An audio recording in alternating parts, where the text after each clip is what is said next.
Hello and welcome to Experience Easter. In this session we're going to remember the Last Supper. That's the last meal that Jesus had with his friends. To take part, you'll need to fetch yourself a piece of bread, or maybe a cracker or a cookie if you've got one, and a glass of juice. So do you want to pause the video now and go and fetch those? One of the ways that we remember people is through objects. When Jesus was with his friends, he promised that wherever 2 or 3 of them were together, that he would be with them. So I'm going to light this candle to remember that wherever we are,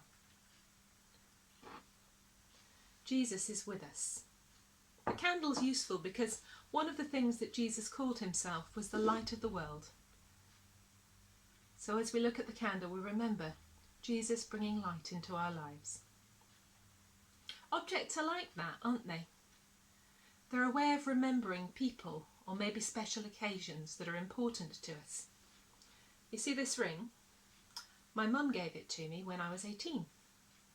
It was a very long time ago now. And I wear it every single day to remind me of her. It makes me feel like I'm a little bit closer to her, even though we live hundreds of miles apart. I wonder, do you have an object that's special to you? Maybe something somebody gave you? It could be a toy, or maybe something like a plate, a special cup. And when you use it, you remember the person who gave it to you, and you remember how much they love you.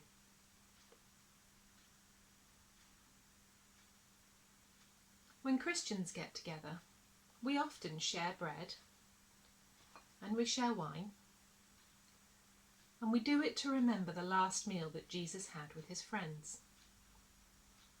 The Bible tells us the story. It says that on the night before he was betrayed, Jesus sat down at supper with his friends, the disciples, and he took bread and he broke it. And he gave some to each of the disciples.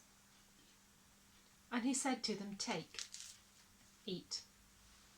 This is my body, which was given for you. Do this in remembrance of me." And in the same way, when they had their glass of wine, he took the cup, and again he thanked God. And he said to the disciples, "Take, drink. This is my blood which is shed for you. Do this in remembrance of me." Now maybe just where you are, if you would like to, you'd like to take a piece of your bread. And maybe as you eat it, think about the things you remember about Jesus. Think about the ways that he loves you.